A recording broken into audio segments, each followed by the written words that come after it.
తో పాటు నశింపకపోయేను అనే ఈ వాక్యం నిమిత్తము మనం ధ్యానించుకో పూర్వము దేవుని సహాయం నిమిత్తము ప్రార్థన చేసుకుందాం. పరిశుద్ధుల ప్రేమ స్వరూపి మీ ఘనమైన నామానికి వందనాలు, స్తుతులు, స్తోత్రములు చెల్లిస్తున్నాం. ఈ మధ్యాహ్న కాల సమయంలో ప్రభువా మీరు ఇక్కడికి నడిపించి మీ వాక్యాన్ని పంచుకొనుటకు మాకు ఇచ్చిన ఈ మంచి వాతావరణాన్ని బట్టి కూడా మీకు స్తోత్రాలు చెల్లిస్తున్నాం. నమ్మదగిన దేవుడుగా మా జీవితాలలో మీరు ఉంటున్నారు ప్రభువా, మీకు స్తోత్రాలు. మా నోటి మాటలు, మా హృదయ ధ్యానములు మీ దృష్టికి అంగీకారములుగా ఉండినట్లు సహాయం చేయండి. పరిశుద్ధాత్మ దేవ మీరు నడిపించండి. వాతావరణం అందరినీ మీ ఆధీనంలోనికి తీసుకొని ప్రభువా ఒక్కొక్క మాట తండ్రి తేనె జాలు వారినట్లుగా తండ్రి ఒక్కొక్కరి హృదయాలను నింపుమని ప్రార్థన చేస్తున్నాం. ప్రత్యేకంగా నాయన ఈ వాక్యము తండ్రి వాని వినికిడిలో ఫలించినట్లుగా సహాయము చేయమని, మీరే నడిపించమని, ఆది అంతమై ప్రభువా మీరే ముఖ్య ప్రసంగికులై ఉండుమని యేసు పరిశుద్ధ నామంలో ప్రార్థిస్తున్నాము తండ్రి, ఆమేన్, ఆమేన్. మనకు ఈరోజు ఇవ్వబడిన అంశము క్రీస్తుకై పోరాడిన లేదా దేవునికై పోరాడిన వీర వనితలు. వీర వనితలు అంటే ఎవరు? చాలా ప్రత్యేకమైన లక్షణాలు కలిగి ఉంటారు. ఇక్కడ మనం చూస్తే మరి క్రీస్తు యొక్క ఈ వీర వనితలు దేవునికై పోరాడినారు కదా. ఇవి స్త్రీలు బలహీనులని, మరి పురుషుల్లాగా పనిచేయలేమని, అన్ని విషయాలు అంటే ఉద్యోగం ఇస్తే ఇక్కడ మరి డెన్మార్క్, ఆస్ట్రేలియా, కెనడా ఈ ప్రాంతాలలో స్త్రీలను పూర్వమే అంటే 1990వ సంవత్సరం 80వ సంవత్సరం నుంచి వాళ్ళు కొంచెం ఉన్నత అధికారాలు ఇచ్చి వాళ్ళని ఆ ఫారిన్ కంట్రీస్ లో వాడుకున్నారు. అంటే ఉమెన్ ఎంపవర్మెంట్ అంటారు, సారాధికం అని. అంటే వాళ్ళకు సాధికారం ఇచ్చి వాళ్ళని మంచిగా ట్రైనింగ్ ఇచ్చి వారిని నడిపించినట్టుగా చూస్తున్నాం. అయితే 1992వ సంవత్సరంలో శాంతి టిగ్గా అని ఒక స్త్రీ మన భారతదేశానికి కూడా సైనిక అధ్యక్షురాలుగా ఆమెను మొట్టమొదటిగా చేశారు. అంటే భారతదేశంలో కూడా వచ్చింది. రీసెంట్ గా అంటే మే 9వ తారీఖున, అంటే ఈ రోజు జూన్ 7 కాబట్టి ఇంకా 2 రోజులు తక్కువనే ఉంది ఒక నెలకి. అంటే పోయిన నెలలో మనకు ఆపరేషన్ సింధూర్ అనే ఒకటి జరిగింది, పాకిస్తాన్ మీద ఒక యుద్ధం జరిగింది. దాంట్లో కూడా మరి వ్యోమికా సింగ్ అనే ఒక స్త్రీ, మరి కల్లాల్ సోఫియా అనే స్త్రీ, ఇద్దరు స్త్రీలు చక్కగా పోరాడారు. వాళ్ళ పేరు ప్రసిద్ధి గాంచింది. వాళ్ళు తిప్పికొట్టినారు, అంటే పాకిస్తాన్ విలవిలలాడించినారు. వాళ్ళు అంత చక్కగా స్త్రీలు చేయగలిగినారు. ఇది ఈ మధ్య కాలంలో మన భూమి ఆకాశాలను సృజించిన ఈ దేవుడు ఈ బైబిల్ చరిత్రలో వాళ్ళు లిఖితమైన వారు వీర వనితలు ఉన్నారు. అంటే మన వాళ్ళు ఇప్పుడిప్పుడు బలం తెచ్చుకొని పోరాడుతుంటే వాళ్ళు ఆ కాలంలోనే పోరాడి వీర వనితలుగా పేరుగాంచినట్టుగా చూస్తున్నాం. అటువంటి వీర వనితల్లో మనము యొకోబేదును చూస్తాం. ఎవరు యొకోబేదు కదా? మోషే వాళ్ళ అమ్మ. ఆమె గర్భవతిగా ఉన్నప్పుడు లేదు కదా, మగపిల్లలు అయితే ఏం చేయాలి? చంపేయాలి. ఆడపిల్ల అయితే ఉంచుకోవాలి. మరి అటువంటి ఆ గర్భంలో ఉన్నప్పుడు ఆమె విశ్వాసంతో మరి ఒక మగబిడ్డ అయితే ఎలా చేయాలని ఒక ప్రణాళిక పెట్టుకొని ఆమె దేవుని ప్రార్థించి ఆ 3 నెలలు 5 నెలల వరకు గర్భాన్ని దాచొచ్చు. ఆ బట్టలు వాళ్ళు తిరుగుతుంటారు, ఎవరెవరు ఏ ఇంట్లో గర్భవతి ఉంది, ఒకవేళ మగపిల్లని పుడతాడా ఎట్లా అని అలా చూసే పరిస్థితుల్లో మరి ఈమె ఆ గర్భాన్ని కూడా దాచాలి. దాచగలమా గర్భాన్ని? ఎవరు దాయలేము కదా. మరి ఆమె ఒక 5 నెలలు 6 నెలలు మరి ఆ మిగతా రోజులు కూడా ఎలా మేనేజ్ చేసిందో మనకు తెలియదు. అంటే విశ్వాసంతో దేవుని దయలో ఆమె ప్రార్థన చేస్తూ ఆ గర్భాన్ని కాపాడుకుంటూ వచ్చింది. మరి ఆమె ప్రసవించింది కూడా, డెలివరీ అయ్యింది. దాని తర్వాత కూడా 3 నెలలు బిడ్డ సుందరైనట్టు దాచిపెట్టినప్పుడు కూడా ఆమె బిడ్డ ఏడుపు. చిన్నపిల్లలు ఆగుతారా? ఏడుపు ఎక్కడన్నా ఆగుతుంది చిన్నపిల్లల్ని? చిన్నపిల్లలు బాబు ఏడవద్దంటే ఊరుకుంటారు. చిన్నవాడు 3 నెలల పిల్లలకి ఏం తెలుస్తుంది? అటువంటి శబ్దం రాకుండా ఎక్కడ చూసినా రాజభట్టులు తిరుగుతున్నారు. మరి శబ్దం రాకుండా ఆమె చాలా విశ్వాసంతో దాచిపెట్టి మరి చేతకాని టైంలో ఆమె ఒక ప్రణాళిక తీసుకుని కుమార్తె ఎక్కడ స్నానం చేస్తుందంటే నది నీళ్ళు ఎట్లుంటాయి? చాలా శుభ్రంగా ఉంటాయి కదా. నదిలో వచ్చే నీళ్ళు ఎట్లుంటాయి? చాలా ఉంటాయి. ఆమె చూడండి దేవుని ప్రణాళిక ఎట్లుంది. ఒక రాజకుమార్తె స్నానం చేయడానికి నదికి వచ్చింది. ఆమె వస్తే, ఒక రాజకుమార్తె వస్తే చుట్టూ సెక్యూరిటీ ఉంటుందా లేదా? చెలికత్తెలు ఎంత మంది ఉంటారు. అటువంటి సమయంలో అక్కడికి ఎవరికైనా ప్రవేశం ఉంటుందా? పోవడానికి వీలు ఉంటుందా? వీలుండదు. కానీ అటువంటి పరిస్థితుల్లో దేవుడు ఆమె యొక్కవేద విశ్వాసాన్ని బట్టి కలగజేసుకొని మరి ఆ ప్రాంతానికి ఆమె రావటము, రాజకుమార్తె రావటం, ఏ రాజైతే శాసనం చేసినాడో పిల్లల్ని చంపేయాలని ఆ ప్రాంతానికి రావటము, మరి అక్కడ జమ్ముపేటలో ఈ బిడ్డను వదిలేసినారు కదా. 3 నెలల తర్వాత ఆమె కీలు పూసి జమ్ముపేటలో నీళ్లలో తేలుతూ పోయేటట్టు వదిలేసిన తర్వాత అంటే దేవుడే చూసుకుంటాడు, యెహోవా ఈరే, యెహోవా చూచుకున్నానని ఆమె వదిలేసింది. అయితే అది జమ్ముపేట వచ్చినప్పుడు ఆ రాణి కంటనే పడింది కదా. ఆమె దాన్ని తీసి చూసినప్పుడు ఆ బిడ్డ సుందరుడై ఉండట చూస్తేనే వాడు ఏం చేసినాడు, పెట్టే తెలిస్తేనే ఏడ్చినాడంట. ఏడ్చినప్పుడు ఆమెకు కనికరం కలిగిందంట, బిడ్డ పైన మహా కనికరం కలిగి. ఇవన్నీ ఎవరు చేస్తున్నారు? రాణి నదిలోకి ఇంట్లో రాజకోటలో బాత్రూమ్లు ఉండవా? అటువంటి ఆమె నదికి రావటం ఏంటి, స్నానం చేయటం ఏంటి, అక్కడ ఆ బిడ్డను చూడటం ఏంటి, మరి ఆ బిడ్డను పట్టుకోవడము, ఆమె మీద కనికరం కలగడము, మరి ఆ బిడ్డను పెంచుకోవాలనుకోవడము. అక్కడే మిరియాము తిరుగుతుంది వాళ్ళ అక్క. ఆ అమ్మాయికి ఎంత సమయోచితమైన జ్ఞానం, చిన్న బిడ్డ అయినప్పటికీ వాళ్ళ మీకు దాదిని పిలుచుకొని వదిలినాన్ని తీసుకొని రావటము. ఆమె తల్లి ఆ చిన్న బిడ్డ పోయి మిరియాం ఏం చేసింది, వాళ్ళ అమ్మనే తీసుకొచ్చింది, నా కొరకు పాలిచ్చి పెంచు, నీకు జీతం ఇస్తా అనింది. చిన్న బిడ్డను అంటే ఆ మోషేను కూడా ఆమె పాలతో పాటు వాక్యాన్ని, దేవుని గుణగణాలను చెబుతూ మోషేని పెంచి పెద్ద చేసింది. అదే కదా హెబ్రీ పత్రికలో ఉంది, విశ్వాసమును బట్టి రాజాజ్ఞకు భయపడలేదు. ఎవరు భయపడలేదండి? యాకోబేదు రాజాజ్ఞకు భయపడలేదు. కాన్పు చేసే మంత్రసానులు రాజాజ్ఞకు భయపడలేదు. షిప్రా పూయ అనేవారు భయపడలేదు. దానియేలు రాజాజ్ఞకు భయపడక అనుదినం తప్పక సేవించిన దేవుడే రక్షిస్తాడని పోయినాడు. షడ్రక్, మేషక్, అబేద్నెగోలు రాజాజ్ఞకు భయపడలేదు. వీరే కాదు, రాజాజ్ఞకు భయపడని స్త్రీ ఎవరంటే యాకోబేదు. బిడ్డను పెంచి పెద్ద చేసి ఆయన మహానాయకుడైతాడని ఆమె ఎప్పుడూ అనుకోలేదు. తన గర్భంలో నుంచి వచ్చిన బిడ్డ, తను పెంచిన బిడ్డ ఇంత పెద్ద సేవకుడైతాడు, ఇంత పెద్ద లక్షల జనాన్ని నడిపించే మహానాయకుడైతాడని ఆమె అనుకుని పోయిండవచ్చు. కానీ ఆమె ప్రార్థనా జీవితము, ఆమె బిడ్డని సమర్పించిన విధానము, దేవుడు విశ్వాసంతో ఆమె ప్రార్థనా పరురాలుగా ఉండటము దేవుడు చూచి ఆమెను ఒక వీర వనితగా దేవునికై కూడా ఉంటుంది. ఆమెకు 3 బిడ్డలైతే 3 దేవునితోనే ఉన్నారు, ఒక్కరు కూడా అవుట్ ఆఫ్ ద ట్రాక్ లేరు. మరి అట్లా పెంచిన ఒక వీర వనిత. అయితే ఇది కాదు కానీ మన సబ్జెక్టు ఈ రోజు మనకు 11:31లో రాహాబు అనే వేశ్య గురించి మనకు రాయబడినట్టుగా మనం చూస్తున్నాం.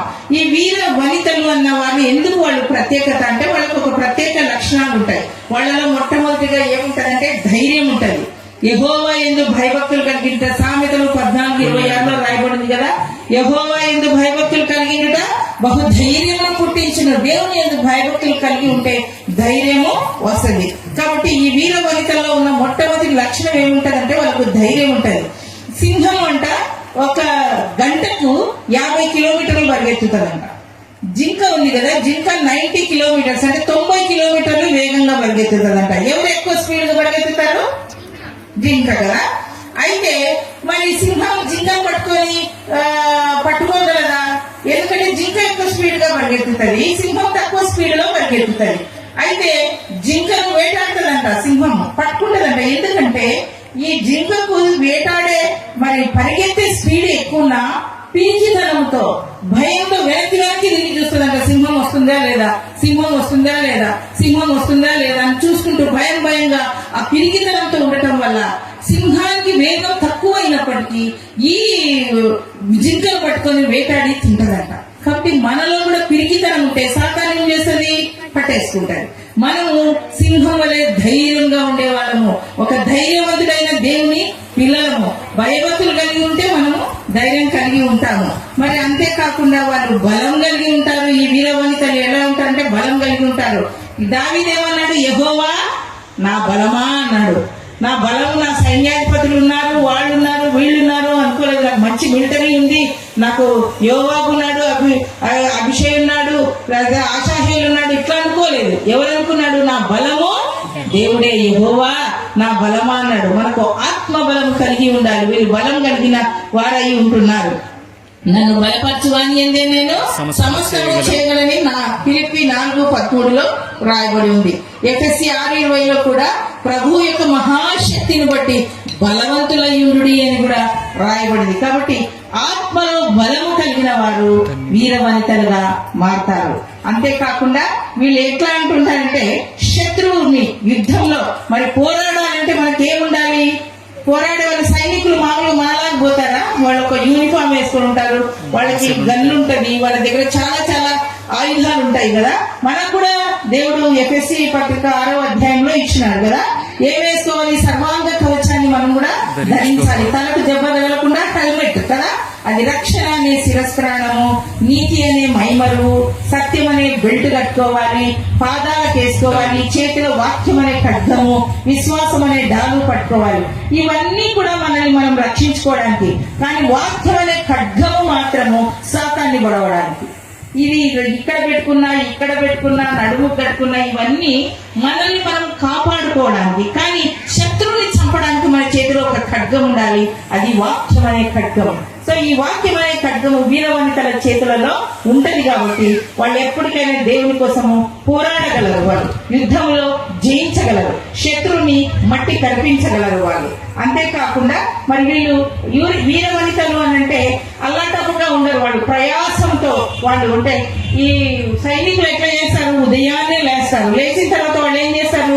ఎక్సర్సైజ్ చేస్తూ ఉంటారు కదా, వాళ్ళు ప్రాక్టీస్ చేస్తుంటారు, రన్నింగ్ చేస్తారు, పరిగెత్తుతారు, చాలా పనులు చేస్తారు.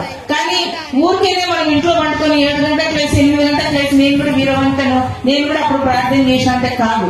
వీరవనితలు తెల్లవారుజామున లేస్తారు. గుణవతి అయిన భార్య గురించి మనం చూసాం కదా, వాళ్ళు తెల్లవారుజామునే లేచి ఇంటి వారి వరకు బట్టెలు సిద్ధపరుస్తారు, ఆహారాన్ని సిద్ధపరుస్తారు, ఇల్లు వాకి ఊడ్చుకుంటారు. నా కాళ్ళ నొప్పి, నడుము నొప్పి, ఆ నొప్పి, ఈ నొప్పి, నేను చేయలేను, నా వల్ల కాదు అనేటోళ్ళు కాదు వీరవనితలు. వీరవనితలు అంటే వాళ్ళు చురుకుగా ఉంటారు, వాళ్ళు బలంగా ఉంటారు, వాళ్ళు ప్రయాసపడతా ఉంటారు. పరిచర్యలో బహుగా ప్రయాసపడినవాడని రోమపత్రిక 16వ అధ్యాయంలో చూస్తే అక్కడ వందన సమర్పణ చేస్తుంటాడు అపోస్తలుడైన పౌలు. థ్యాంక్స్ గివింగ్ అంటే ఓట్ ఆఫ్ థ్యాంక్స్ అనేది చెప్తూ బహుగా ప్రయాసపడిన పెర్సిస్కి నా వందనాలు తెలియజేయుడి అంటాడు. ఎలా ప్రయాసపడిందంటే బహుగా. మనం సంఘంలో ఎలా ప్రయాసపడుతున్నాం? ప్రయాసపడిన వారే వీరవనితలు అవుతారు, అందరూ వీరవనితలు కాదు. అదే కాకుండా యుద్ధంలో వాళ్ళు వెనుదిరగరు. అంటే ఒక పని పట్టుకున్నాక ఇంకా మా చేత కాదులే సగం చేసి ఇంకా మాకు కాదులే, మా వల్ల కాదులే, మేము ఇంతవరకు చేసినాము, మా వల్ల కాదు అనుకోరు. అది ముగించే వరకు వాళ్ళ నష్టం కలిగినను అని బైబిల్లో రాయబడింది.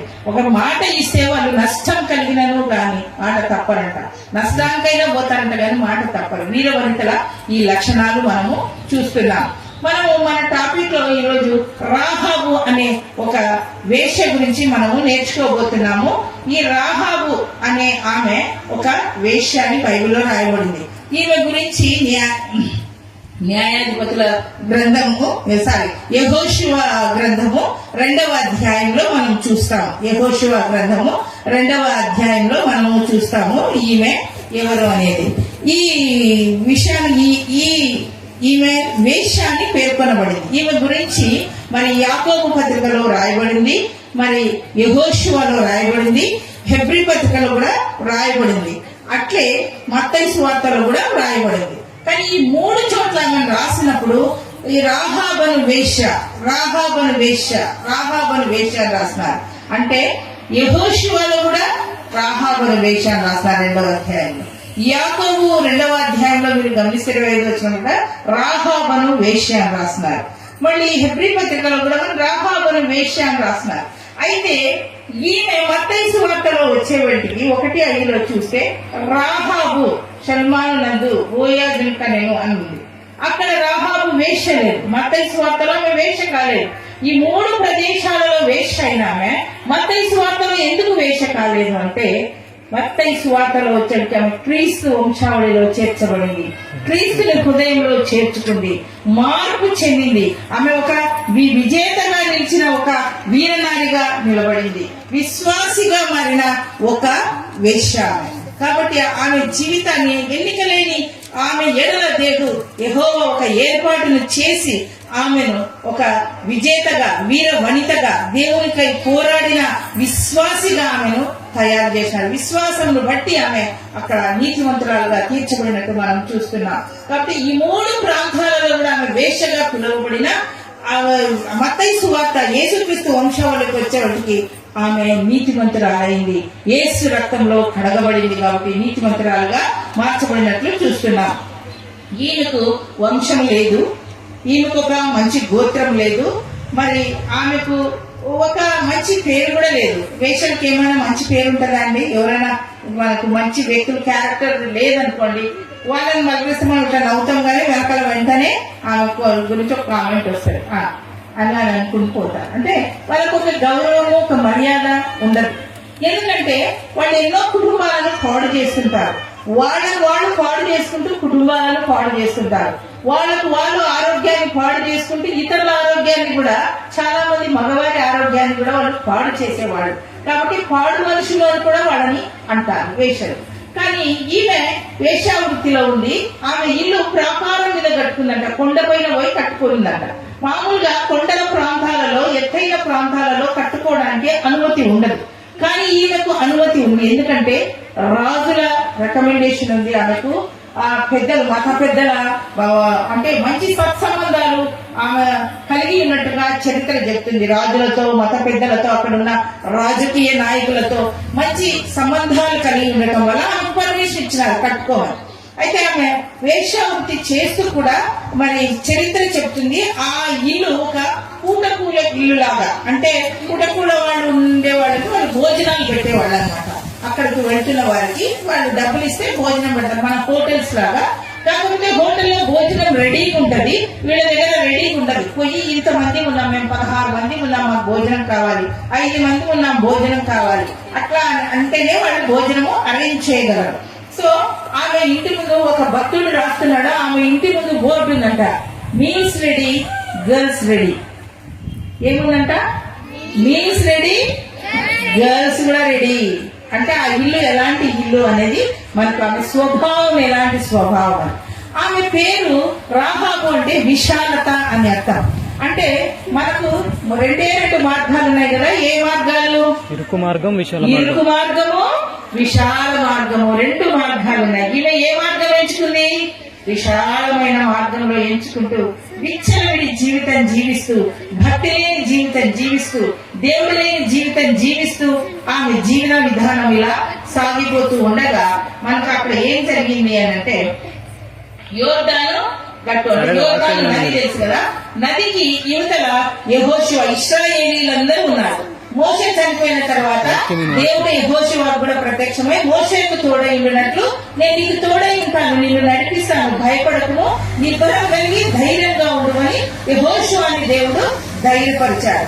సో యోర్దాను ఇదైతే యువతల పక్కన ఇశ్రాయేలీలు, యెహోషువ లీడర్ ఉన్నారు. ఆ పక్క యోర్దాను అవతల ఎరికో దేశం ఉంది. అక్కడ మరి భక్తి లేని జనము, భయం లేని జనము, దుర్మార్గులు, దుష్టులైన జనము అక్కడ ఉంటారు. ఎరికో పట్టణం అంటే శపించబడిన ప్రదేశం కదా. ఆ ప్రదేశానికి యెహోషువ ఏం చేశాడంటే రహస్యంగా వేగుల వారిని పంపించాడు. ఆ దేశం యొక్క వివరాలు తెలుసుకొని రండి, ఇన్ఫర్మేషన్ తీసుకొని రండి. ఎందుకు? యుద్ధానికి పోయినప్పుడు వాళ్ళు మనకంటే బలవంతుల, బలహీనుల, వాళ్ళ భోజనం పదార్థాలు అక్కడ తినగలిగిన ఫుడ్ ఉందా లేదా, వాళ్ళు తినే ఆహారం గాని, వాళ్ళ ఆచారాలు గాని, వాళ్ళు బ్రతికే విధానం గాని అన్ని తెలుసుకొని రావాలి కదా. మొట్టమొదటిసారి 12 మందిని పంపించినప్పుడు మోషే పంపించినప్పుడు 10 మంది ఏం సమాచారం తెచ్చినారు? చెడ్డ సమాచారం తెచ్చినారు. 2 యెహోషువ, కాలేబు మాత్రమే మంచి సమాచారం తెచ్చినారు. ఈసారి కూడా మరి ఈ వేగుల వారిని పంపడంలో కాలేబు ఉండి ఉంటాడు, యెహోషువ ఆల్రెడీ లీడర్ అయినాడు కాబట్టి ఇంకొకరిని ఎవరినైనా పంపించుంటాడు, అంటే షల్మాను పంపించుంటాడు అని చరిత్ర భక్తులు అంచనా వేస్తున్నారు. ఎందుకంటే వాళ్ళిద్దరు వెళ్లి దాని ఇన్ఫర్మేషన్ తీసుకురావాలని వెళ్లారు. వెళ్ళినప్పుడు వీరు వ్యాపారస్తుల వల్లే మారువేషం వేసుకొని ఈ ఎరికో దేశానికి వెళ్లారు. వాళ్ళు ఎక్కడున్నారు? ఈ పక్క యోర్దాను మధ్యలో ఉంది. యోర్దాను కావాల ఇశ్రాయేలీలు, యెహోషువ ఉన్నాడు. యోర్దానికి యువతలు ఎవరున్నారు? కనానీయులు ఉన్నారు. అంటే పాలు తేనెలు ప్రవహించే దేశానికి దేవుడు పంపిస్తా అన్నాడు. ఆ పాలు తేనెలు ప్రవహించే దేశం అంటే సుసంపన్నమైన దేశం. ఈ దేశంలోనికి మరి వెళ్ళాలంటే ఆ దేశం ఎలా ఉందో అని వేగుల వారిని పంపించినప్పుడు ఆ 2 వేగుల వారు వచ్చి రాహాబు ఇంటికి వెళ్లారు, ఆ ఇంటికి చేరారు. ఈ వార్త ఎవరికి తెలిసింది? ఆ కానాను దేశపు రాజుకు తెలిసింది. 2 వేగుల వారంట రాహాబు ఇంటికి వచ్చారంట. రాహాబు ఇంటికి ఫ్రీ పర్మిషన్ అవసరం లేదు. ఎందుకు? అది ఒక వేశ్యాగృహం. రెండవదిగా ఆమె మరి కూటకూల ఇల్లు కూడా ఒక హోటల్లో ఎవరైనా భోజనం చేయాలా ఏదైనా చేయాలంటే ఫుడ్ ప్రిపేర్ చేసే ఊరు కూడా కాబట్టి ఆ స్థలం కూడా కాబట్టి మరి ఆమె ఇంటిలోకి వెళ్ళినప్పుడు ఆమె హెబ్రీ పత్రికలో రాయబడింది, ఆమె సమాధానంగా వారిని చేర్చుకున్నట్లుగా మనము చూస్తున్నాం. ఈమె చేర్చుకున్నది మొట్టమొదటి ఆమెకున్న సుగుణం కదా. రాజుగారికి తెలిసి రాజు తన భటులను పంపించాడు. ఏమని పంపించినాడు? ఈమె ఓ ఇంటికి ఎవరు ఇద్దరు వేగల వారు వచ్చినారు, వాళ్ళు మన విషయాలు తెలుసుకొని అప్పుడు మనం ఏమైపోతాము? ఓడిపోతాం. కనుక ఆ ఇద్దరు వేగల వారిని పట్టుకోండి అని రాజు పంపించినాడు. ఇప్పుడు ఉదాహరణకి పాకిస్తాన్ వాళ్ళు ఎవరైనా వచ్చి మన మధ్యలో నివసిస్తూ ఉన్నారనుకోండి, ఊరుకుంటామా? మీరు ఏం చేస్తున్నారు, మీ దగ్గర ఏం యుద్ధాయుధాలు ఉన్నాయి, మీకు అవి ఉన్నాయా అని ఒక తీవ్రవాదులాగా మన దగ్గరకు వస్తే ఊరుకుంటామా మనము? ఇప్పుడు మరి ఆ రాజు కూడా వేరే వాళ్ళు వస్తే వాళ్ళు ఊరుకుంటారా? ఏమైపోతారు? ఈ వేగుల వారు చంపబడతారు, భయంకరంగా వారిని హింసించి చంపేస్తారు. కాబట్టి ఈ భటులు వాళ్ళ దగ్గరికి వచ్చి ఈమె అడుగుతున్నాను, అమ్మ రాహాబు మీ ఇంటికి ఇద్దరు వచ్చారంట కదా, వాళ్ళు వేగుల వారు, మన దేశాన్ని మరి ఓడించడానికి, మన దేశం మీద యుద్ధానికి రావడానికి వాళ్ళు వచ్చారు కనుక రాహాబు వాళ్ళిద్దరిని బయటికి తీసుకొని రా, మాతో పంపు అన్నప్పుడు ఆమె ఏమనిందంటే వారిని ఇంకా వాళ్ళు వస్తుండగానే ఇల్లు ప్రాకారం మీద కాబట్టి పట్టణం చుట్టూ పెద్ద గోడ ఉంటది, ఎనికో గోడలు తెలుసు కదా మనకి, ఆ గోడలు ఉంటాయి. పట్టణానికి ముఖద్వారం ఉంటది, పెద్ద ద్వారం ఉంటది, ఒక తలుపు. అది ఏం చేస్తారు? ఆ తలుపు మూసేసారంటే ఆ గోడలు బలమైనవి, ఆ లోపలికి ఎవరు రాలేరు, బయటికి పోలేరు. కాబట్టి ఆమెకు పైన ఉంది కాబట్టి ఆ గోడ అంతా కనపడుతుంది, ఆ ముఖద్వారం కనపడుతుంది, ఎవరైనా ఇంటికి వచ్చేది కనపడుతుంది, ఎవరైనా పోయేది కనపడుతుంది, ముందుగానే తెలుస్తుంది. రాజభటులు వచ్చే కథ ఆమె చూసి వారిని దాచిపెట్టింది. మొదట దాచిపెట్టి వాళ్ళతో ఏమైందంటే, అయ్యా ఆ మనుషులు వచ్చిన మాట నిజమే, మా ఇంటికి వచ్చారు, కానీ ఈ గవిని అంటే ముఖద్వారం వేయబడక ముందే వాళ్ళు వెళ్ళిపోయారు. ఎటు వెళ్ళిపోయినారో నాకు తెలియదు, ఎక్కడి నుంచి వచ్చినారో తెలియదు, ఎక్కడికి పోయినారో కూడా నాకు తెలియదు. మీరు శీఘ్రముగా తరిమి పట్టుకుందిరా, స్పీడ్ గా వెళ్తే మీరు వాళ్ళని కలుసుకుంటారు, వాళ్ళని పట్టుకుంటారు, మీరు వెళ్ళండి అని వెళ్ళి పోయినట్టుగా మనం చూస్తున్నాం. వాళ్ళని పట్టుకొని ఈమెను నమ్మేసి వాళ్ళు వెళ్ళిపోయినారు. వాళ్ళు వెళ్ళిపోయిన తర్వాత ఆమె ఎక్కడ వాళ్ళని దాచిపెట్టింది? మిద్దె మీద దాంట్లో దాచిపెట్టి ఇంకా మళ్ళీ ఎందుకు వస్తారేమో అన్నట్టుగా ఆమె వాళ్ళని మొదట దాచింది, ఎక్కడో ఒక రూమ్ లో దాచి వాళ్ళతో వాళ్ళని మాట్లాడి పంపించిన తర్వాత చూస్తా ఉంది ఈ రాజభటులు ఎట్లా వెళ్తున్నారు వచ్చిన మనుషులని. ఆమెకు చుట్టూ గోడ ముఖద్వారం కూడా కనపడుతుంది కాబట్టి ఆమె ఏం చేసింది? ఈ రాజభటులు వెళ్తున్నారా లేదా అనేది చూసినప్పుడు రాజభటులు కనిపించినారు. ఆమెకి ముఖద్వారంలో నుంచి బయటికి వెళ్లారు, ఆ ద్వారం మూసివేయబడింది. ద్వారం మూసిన తర్వాత రాజభటులైనా వెనక్కి రాలేదు, ఎందుకంటే వాళ్ళు తరుగుతూ వెళ్లారు. వాళ్ళకు 3 రోజులు అయితే తిరిగి రావాలంటే. కాబట్టి ఇప్పుడు ఆమె ఏం చేసింది? ఈ వేగులో వారు పడుకున్న మునుపు వాళ్ళ దగ్గరికి వెళ్ళి మాట్లాడుతూ ఉంది. ఆమె మొట్టమొదటిగా ఆమెలో ఉన్న ఆ మరియమ్మ గర్భవతిగా ఉన్నప్పుడు తను స్థలం కోసము వచ్చింది, చాలా సార్లు తిరిగింది. ఎవరు చేర్చుకున్నారా? ఆమెను ఎవరైనా చేర్చుకున్నారా? సత్రం యజమానులు చేర్చుకున్నారా? ఆ ఊరి వాళ్ళు చేర్చుకున్నారా? బంధువులు చేర్చుకున్నారా? ఎవరైనా చేర్చుకున్నారా? వాళ్ళని ఎంతో మందిని అడిగి అలసిపోయినారు, నిండు చూలాలు నొప్పులతో బాధపడుతూ అడిగింది. ఎవరైనా చేర్చుకున్నారా? ఎవరు చేర్చుకోలేదు. ఎవరు చేర్చుకున్నారు? ఒక పశువుల పాక చేర్చుకుంది. పశువుల పాక చేర్చుకున్నందుకు ఈ రోజు వరకు సుప్రసిద్ధమైంది ఏంటి? పశువుల పాక. పశువుల పాక గురించి ఎన్ని పాటలు ఉన్నాయి, ఎన్ని మెసేజ్లు ఉన్నాయి, ఎంతమంది మాట్లాడుతున్నారు. పశువుల పాక క్రిస్మస్ వచ్చిందంటే చాలా ఇళ్లలో చర్చెస్ లో పశువుల పాక వేస్తారు కదా, మనం ఫొటోస్ కూడా తీసుకుంటుంటాం. చర్చెస్ దగ్గర పశువుల పాక వేస్తారు. ఎందుకు పశువుల పాకకు అంత విలువ వచ్చింది? ఎందుకు పశువుల పాకకు అంత ఘనముగా ప్రసిద్ధి చెందింది అంటే యేసు ప్రభువును చేర్చుకున్నందుకు. ఈ రోజు రాహాబు వాళ్ళ వేగుల వారిని చేర్చుకుంది. అంటే వేగుల వారిని చేర్చుకోవడం, వేగుల వారు ఎవరు? దేవుని ప్రజలు, దేవుని వాక్యము తెలిసిన వారు, దేవుని సత్యం ఎరిగిన వారు. యెహోషువ సెలెక్ట్ చేసి పంపించినాడు వేగుల వారిని. అంటే వాళ్ళు ఆషామాషి మనుషులు, దైవభక్తి కలిగిన వారు, ప్రార్థనాపరులు, చక్కగా మాట్లాడిన వారు, చాతుర్యం కలిగి మరి సమయోచితమైన జ్ఞానాన్ని ఉపయోగించాడు. కాబట్టి వాళ్ళు వచ్చారు. ప్రభు వాళ్ళ దగ్గరికి వెళ్ళింది. అయితే వాళ్ళని చేర్చుకున్నది కాబట్టి వారితో మాట్లాడుతుంది, అనేక విషయాలు తెలుసుకుంది. నీ హృదయంలో నువ్వు యేసు ప్రభువును చేర్చుకున్నావా? నువ్వు చేర్చుకున్నావా? నీ కుటుంబ వస్తువులు అంటే నీ కుటుంబంలో ఉన్న సభ్యులు చేర్చుకున్నారు. యేసు ప్రభువును చేర్చుకోవాలి. యేసు ప్రభువును చేర్చుకున్నప్పుడు మనకు పశ్చాత్తాపం కలుగుతుంది, మారు మనసు కలుగుతుంది. ఆయన మన హృదయంలోనికి రావాలి కదా. కానాను పెళ్లి విందులో నీళ్లు ద్రాక్షారసంగా మార్చబడ్డాయి. ఎందుకు మార్చబడ్డాయి? యేసు ప్రభు సన్నిధి అక్కడ ఉండింది. యేసు ప్రభు పెళ్లి వివాహంలో ఉన్నాడు. యేసు ప్రభు లేకపోతే జరుగుతుందా? జరగదు. ఎందుకు యేసు ప్రభు ఆ వివాహానికి అంటే ఆయన పిలువ నడిపించారు, ఆయనను ఆహ్వానించినారు. ఆహ్వానించినందు వల్ల వచ్చాడు. నువ్వు కూడా ఈరోజు యేసు ప్రభువును నీ హృదయంలోనికి ఆహ్వానించగలిగితే, నీ గృహంలోనికి ఆహ్వానించగలిగితే, నీ జీవితంలోనికి ఆహ్వానించగలిగితే, నీ కుటుంబంలో నువ్వు ఇబ్బంది పడుతున్నా నీళ్ళ లాంటి పరిస్థితులు, నీళ్ళ లాంటి అప్పు సమస్యలు, నీళ్ళ లాంటి దుఃఖము, నీళ్ళ లాంటి కలహము, నీళ్ళ లాంటి విరోధాలు, నీళ్ళ లాంటి మరి మనకు అయిష్టమైన కార్యాలు, చిక్కుముడులు, ఇతరులకు చెప్పుకోలేనివి, బాధపడుతూ ఇబ్బంది పడుతూ కుమిలి కుమిలి కుమిలి కృషించిపోతున్నావు. ఈ పరిస్థితి మారదు, ఈ మనిషి మారడు, నా బిడ్డలు మారరు, ఈ ఉద్యోగం లేని జీవితం, మనం ఎన్నో రకాలుగా మనం అనుకుంటూ ఉంటాము. కానీ వీటన్నిటినీ మార్చగలిగిన ఏకైక దేవుడు నజరేయుడైన యేసు. హల్లెలూయా, హల్లెలూయా. ఎప్పుడు ఆయన నీ హృదయంలోకి వస్తే, నీ జీవితంలోకి వస్తే, నీ కుటుంబంలోకి వస్తే, నీ గృహంలోనికి వస్తే నీ జీవితము మారిపోతుంది. ఇప్పుడు ఆమె ఇంటిలోకి ఎవరు వచ్చారు? వేగుల వారు వచ్చారు. వేగుల వారిని ఆమె ఏం చేసింది? చేర్చుకుంది. చేర్చుకున్నందువల్ల ఆమె జీవితంలో ఇప్పుడు యేసయ్య హృదయంలోకి వచ్చాడు. ఇప్పుడు మనం యెహోషువ గ్రంథము 2వ అధ్యాయము 9-10 వచనాలను చదువుకుందాం. యెహోషువ గ్రంథము 2వ అధ్యాయము 9-10 వచనాలు. యెహోవా ఈ దేశమును మీకిచ్చి ఉన్నాడనియు, మీ వలన మాకు భయం పుట్టిననియు, మీ భయం వలన ఈ దేశ నివాసులందరికీ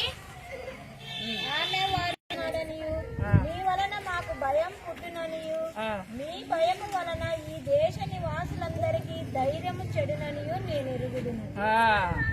ఇక్కడ ఈమె ఏం చెప్తుంది అంటే, ఇప్పుడు ఆ రాహాబు ఇక చూడు మీరు వచ్చినారు కదా, ఆమె ఏం చెప్తుందంటే ఈ దేశ నివాసులు మరి మీకు వీళ్ళకి ఎందుకు వచ్చినారు? ఈ వేగుల వారు ఈ దేశం యొక్క స్థితిగతులు తెలుసుకోవడానికి.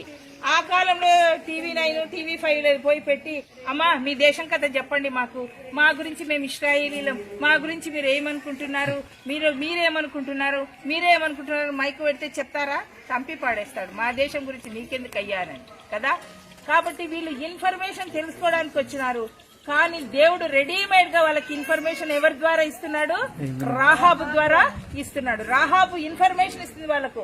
మా దేశస్తులు భయపడుతున్నారయ్యా మీరంటే, ఎందుకంటే మీ దేవుడు గొప్పవాడు, మీ దేవుడు పరాక్రమం కలిగిన వాడు, మీ దేవుడు భూమి ఆకాశములను సృజించిన వాడు, మీ దేవుడు ఎర్ర సముద్రాన్ని ఎట్లా పాయలు చేసినాడో, మీ దేవుడు మరి రాజులు మహారాజులను ఓగును వారిని ఎలా చంపాడో మాకందరికీ విదితమే. అందరూ తెలుసుకున్నారు. ఈ సంగతి విన్నప్పుడు మేము ఏమైపోతున్నాము? ఈ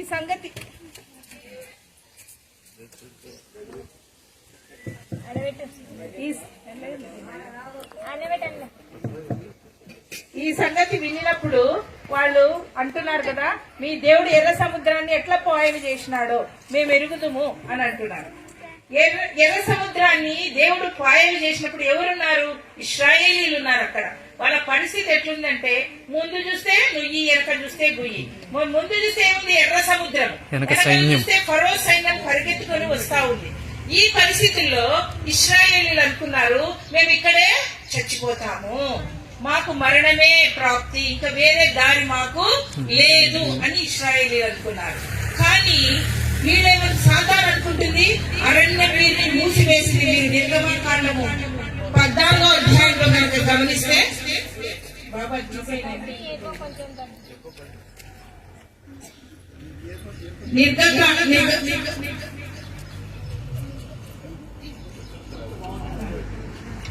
నిర్గమకాండము అంటే ఫరో అంటే సాతాను.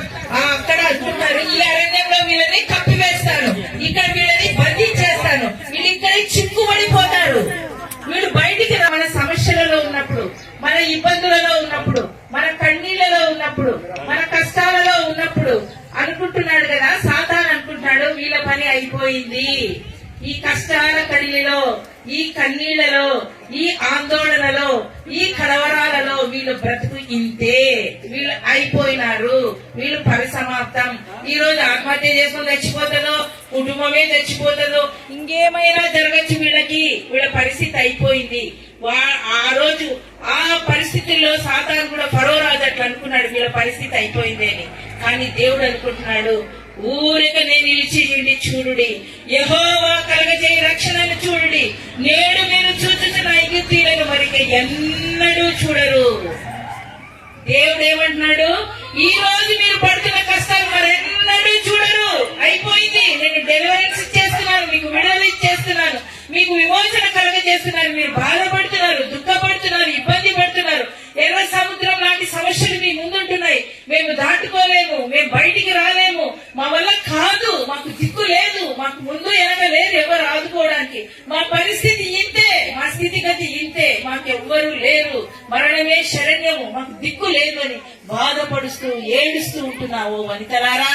మీరు కూడా వీర వనితలాగా మారాలంటే దేవుడు చెప్తున్నాడు, ఊరికనే నిలిచిండి యెహోవా కలగజేయు రక్షణను చూడుడి. ఆ భయంకరమైన విపత్కరమైన పరిస్థితుల్లో దేవుడు ఎర్ర సముద్రాన్ని చీల్చి ఈ పక్క కూడా ఆ పక్క కూడా, మనలాంటి చిన్న పిల్లలు ఉంటే ఎన్నిసార్లు ఐసాన్ని ముట్టుకుని ఉంటారు, పరిగెత్తుకుంటా పోతూ కదా. మరి ఆ ఎర్ర సముద్రం చీల్చినప్పుడు భూమి చాలా కింద ఉంటది, దేవుడు రహదారి లాగా దాన్ని పైకి లేపినాడంట, వెంటనే పొడి నేలగా మార్చినాడంట వాళ్ళు నడవడానికి. ఇశ్రాయేలు కళ్ళతో చూశారు, వాళ్ళు కళ్ళతో అనుభవిస్తూ వారు వెళ్లారు, ఆ ప్రాంతానంతా వారు నడిచి వెళ్లారు, వాళ్ళు ఆ అద్భుతాన్ని చూసినారు. చూసిన ఇశ్రాయేలీలు మారలేదు, చూసిన ఇశ్రాయేలులకు దేవుని మీద నమ్మకం కలగలేదు. ఏం గుర్తొస్తున్నాయి వాళ్లకు? మాంసము. ఇవి ఏమీ లేవా మోషే, ఎక్కడ పోయినాయి? మాకు నీళ్లు తక్కువైనాయి, మాకు అవి తక్కువైనాయి, ఇవి తక్కువైనాయి. మహాసముద్రాన్ని ఆరునేలగా చేసిన దేవుణ్ణి వాళ్ళు మర్చిపోయారు, ఆయన బాహుబలాన్ని మర్చిపోయినారు, ఆయన తక్కువ చేసి మాట్లాడినారు, దేవుని కించపరిచి మాట్లాడినారు, దేవుని శక్తిని అంచనాను తక్కువ వేసినారు. అందుకే ఎన్నిక లేని రాహాబును ఎవ్వరు చూడ సఖ్యం కాని, ఎవరికి ఇష్టం లేని ఒక వేశ్య జీవితంలో బ్రతుకుతున్న ఆమెను దేవుడు పైకి తీసుకొని వచ్చాడు. ఈమె ఇప్పుడు అంటుంది కదా, మీ దేవుడు గొప్పవాడు, పరాక్రమం కలిగిన వాడు, మీ దేవుడు భూమిని ఆకాశాన్ని కలుగజేసిన దేవుడు మీ దేవుడు. ఈమె చూడక నమ్మింది. చూసిన వాళ్ళు చూసినే నమ్మేంటంటే చూడక నమ్మిన వారు ధన్యులు. చూసి నమ్మలేకపోయింది ఆమె, చూసినా కూడా కదా, ఆమె చూడక నమ్మింది. ఇశ్రాయేలీల కంటే ఈమెనే శ్రేష్ఠురాలుగా ఎంచబడింది. ఇశ్రాయేలీల